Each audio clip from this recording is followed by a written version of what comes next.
Hello बच्चों, कैसे हैं आप? उम्मीद करता हूँ आप लोग बहुत अच्छे होंगे। तो बच्चों, आज हम आपके लिए राज्य शिक्षा केंद्र मध्य प्रदेश भोपाल अर्धवार्षिक परीक्षा सत्र 2025-26 कक्षा 7वीं के लिए विषय हिंदी का पेपर लेकर आ गए बच्चों, जो कि आपका 2.5 घंटे का और उसमें 2.5 घंटे का पेपर होने वाला है और इसमें आपके अंक रहेंगे। 60 अंक का आपका पेपर होने वाला है बच्चों।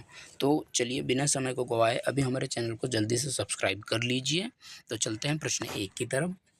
कल रविंद्रनाथ ठाकुर ने अपना विद्यालय किस स्थान पर खोला था?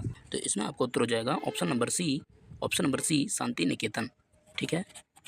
फूलों से हमें सीखना चाहिए। तो बच्चों, फूलों से हमें क्या सीखना चाहिए? ऑप्शन नंबर बी आपका करेक्ट आंसर होगा। फूलों से हमें हंसना सीखना चाहिए। प्रश्न 3 देखिए, निम्न में बहुवचन शब्द है। तो बच्चों, बहुवचन शब्द क्या होगा? ऑप्शन नंबर सी तालियां आपका बहुवचन शब्द हो जाएगा। ठीक है। देश की सीमाओं की रखवाली कौन करता है? तो बच्चों, देश की सीमा की रखवाली ऑप्शन नंबर डी सैनिक आपके करेंगे। ठीक है। प्रश्न नंबर 5 देखिए, दिवाली पर पटाखे फोड़ते समय क्या नहीं करना चाहिए बच्चों आपको? तो लापरवाही से पटाखे आपको नहीं फोड़ना चाहिए। रिक्त स्थान आपके दिए हुए हैं आपको, तो इसमें आपको रिक्त स्थान भरना है। ठीक है। तो यहाँ अच्छे से देखेंगे। प्रश्न 6 में आपका क्या कह रहा है? देखिए, प्रभु तेरा खालिस्तान कि मैं भारत में रहता हूँ। तो बच्चों, यहाँ आपका उत्तर हो जाएगा उपकार। क्या आ जाएगा बच्चों? उपकार कि मैं भारत में रहता हूँ। ठीक है। जगदीश चंद्र बसु को खालिस्तान और खालिस्तान से गहरा लगाव था।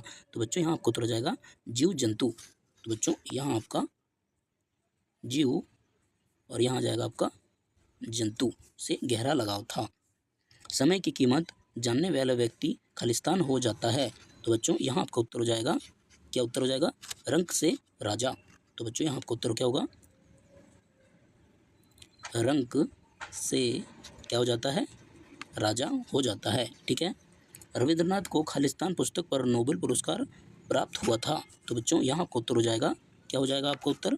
गीतांजलि। ठीक है। तो यहाँ क्या लिखेंगे आप? गीतांजलि। नर्मदा नदी का एक नाम है। तो बच्चों, यहाँ क्या आपका नाम है बताइए? यहाँ आपका नाम हो जाएगा रेवा। रेवा ये लिखा है।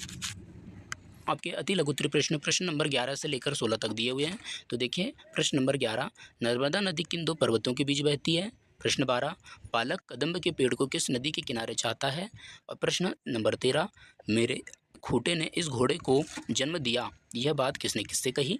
और किस यंत्र की सहायता से पता चलता है कि पेड़ पौधे भी हमारी तरह सुख दुख का अनुभव करते हैं? बच्चों, ये प्रत्येक प्रश्न आपको 2-2 अंक के दिए हुए हैं। अभी भारतवर्ष में किसे अपना सगा गिनना चाहता है? तो इन सभी के उत्तर नंबर 11 से लेकर प्रश्न नंबर 16 तक के सभी उत्तर को हम 1 बाय 1 देखेंगे। तो बच्चों, यह रहा आपके प्रश्न 11 का उत्तर। देखिए, नर्मदा नदी विंध्याचल और सतपुड़ा पर्वत के बीच बहती है। प्रश्न नंबर 12 का उत्तर देखिए, बालक कदम्ब के पेड़ को यमुना नदी के किनारे चाहता है। ठीक है। प्रश्न नंबर 13 का उत्तर देखिए, यह घोड़े के व्यापारी ने राजा से कही थी। प्रश्न नंबर 14, ज्ञात करने वाला यंत्र क्रेसोग्राफ कहलाता है। तो बच्चों, देखिए प्रश्न 15 का उत्तर। 15 का उत्तर देखिए, क्या कह रहा है? माताजी को पत्र लिखते समय सादर सूचक शब्द माजी या आदरणीय माताजी का प्रयोग करेंगे। प्रश्न नंबर 16 का उत्तर देखिए, कवि भारतवर्ष में मनुष्य, पशु, पक्षी, वृक्ष सभी को अपना सगा गिनना चाहता है। ठीक है। देखिए बच्चों, अब अति लघु उत्तरीय प्रश्न का प्रश्न नंबर 17 से लेकर 22 तक के सभी प्रश्नों को हम हल करेंगे। तो चलिए देखिए, प्रश्न नंबर 17 का देखिए, यदि मैं रम्मू की जगह होता तो मैं सत्य बोलता और ठग से धोखा नहीं खाता। मैं लालच से दूर रहता हूँ और ईमानदारी से कार्य करूँगा। प्रश्न 18 का उत्तर देखिए, समय की कीमत न जानने वाले व्यक्ति आलसी, असफल और पछताने वाले होते हैं। वे अवसर आने पर भी उसे खो देते हैं। ठीक है। बच्चों, प्रश्न 19 का उत्तर देखिए।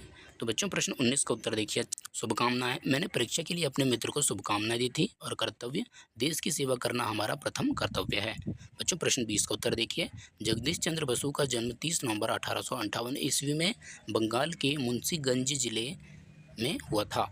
ठीक है। प्रश्न 23 देखिए, सॉरी प्रश्न 21 देखिए। तो प्रश्न 21 में आपको क्या दिया हुआ है बच्चों? विलोम शब्द। तो खट्टा का मीठा, नरम का कठोर, प्रिय का अप्रिय और अपमान का सम्मान। ठीक है। और देखिए, प्रश्न 22 में आपको क्या दिया हुआ है? रविंद्रनाथ ठाकुर को कोकिल कंठी इसलिए कहते थे क्योंकि उनकी वाणी और कंठ स्वर अत्यंत मधुर था। देखिए बच्चों, अब हम प्रश्न 22 से लेकर प्रश्न 24 तक के उत्तर को हल करेंगे तो देखिए आपके सभी आपको प्रश्न 5-5 अंक के दिए हुए हैं, ठीक है। तो जल्दी से देख लीजिए इन्हें भी। देखिए बच्चों, इन सभी के उत्तर हमने आपको करवा दिए हैं, ठीक है। तो चलते हैं अभी। आपको दिया हुआ है कि आपको प्रश्न, नीचे दिए गए प्रश्नों के उत्तर आपको लिखना है और प्रत्येक प्रश्न आपका 5 अंक का रहेगा बच्चों। इसमें आपको पंक्तियों का संदर्भ, प्रसंग और व्याख्या करना है बच्चों, ठीक है। तो देखिए क्या लिखा है, तुम आंचल फैलाकर अम्मा ही पेड़ के नीचे ईश्वर से कुछ विनती करती बैठे आंखें नीचे। तुम्हें ध्यान से लगी देख, मैं धीरे धीरे आता और तुम्हारे फैले आंचल के नीचे छिप जाता। बच्चों अथवे में बच्चों इन सभी के आपको क्या करना है, पंक्तियों का आपको अर्थ, प्रसंग और संदर्भ, प्रसंग और व्याख्या लिखना है। इसकी भी संदर्भ, प्रसंग, व्याख्या लिखेंगे। इसे भी पढ़ लेते हैं, तो चलिए पढ़ेंगे। आँख खोलकर सुबह सुबह मैं मन में कहता हूँ, प्रभु तेरा उपकार कि मैं भारत में रहता हूँ। मेरी मातृभूमि है भारत, मैं भारत के योग्य बनूँ। भारत की प्रकृति पुरुष पशु को अपना सगा गिनूँ। तो बच्चों इनके भी आप संदर्भ, प्रसंग और व्याख्या करेंगे। तो चलिए इनके उत्तर देखेंगे। प्रश्न 24 का आपको, प्रश्न 24 में क्या लिखा हुआ है कि आपको दिवाली पर निबंध लिखना है या फिर किसी पालतू पशु पर आपको निबंध लिखना है।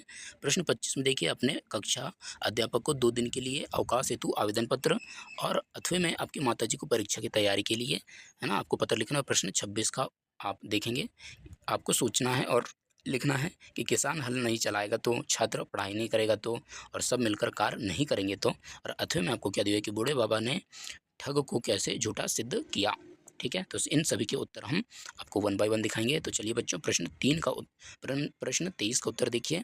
तो प्रश्न 23 के उत्तर में आपको संदर्भ, प्रसंग और व्याख्या बताना था। तो पंक्तियों में देखिए, पंक्तियाँ आपकी ये है, आपको संदर्भ दिया हुआ है कि यह पंक्तियाँ भारत कवि स्तर से ली गई है, जिसके कवि रविन्द्रनाथ ठाकुर है। प्रसंग देखिए, कवि प्रभु तेरी कृतज्ञता व्यक्त करते हुए कहता है कि जन्म के लिए भारत से बढ़कर कोई भूमि नहीं है। तो बच्चों यह आपके संदर्भ, प्रसंग और आपके भावार्थ है, तो इन्हें भी अच्छे से पढ़ लीजिए, ठीक है बच्चों। और अथवे में देखिए आपको दिवाली पर निबंध दिया हुआ है, तो इसे भी अच्छे से पढ़ लीजिए बच्चों, ठीक है। देखिए अच्छे से पढ़ लीजिए दिवाली का निबंध। बच्चों प्रश्न 25 में आपको 2 दिन के लिए प्रधान अध्यापक महोदय जी से छुट्टी के लिए आवेदन पत्र था, तो इसे भी अच्छे से देख लीजिए, ठीक है बच्चों। देखिए जल्दी से प्रश्न 26 में देखिए, आपको क्या होगा यदि किसान हल नहीं चलाएगा तो, छात्र पढ़ाई नहीं करेगा तो, और सब मिलकर कार्य नहीं करेंगे। तो बच्चों इसके उत्तर आपको ये दिए हुए हैं, तो इन्हें भी अच्छे से पढ़ लीजिए। और बच्चों अथवा में आपको एक क्या दिया हुआ है, प्रश्न का उत्तर दिया हुआ है कि बूढ़े बाबा ने ठग को कैसा झूठा सिद्ध किया, इसका भी उत्तर आपको लिखा हुआ है। तो बच्चों जैसा कि हमने पूरे क्वेश्चन को हल कर दिए हैं, तो इसी प्रकार हमारे वीडियो को देखते रहिए। तो मिलते हैं फिर और एक नए वीडियो के साथ, तब तक के लिए बाय। मगर इससे पहले अगर हमारे चैनल को सब्सक्राइब नहीं किया हो तो जल्दी से कर दें, ठीक है।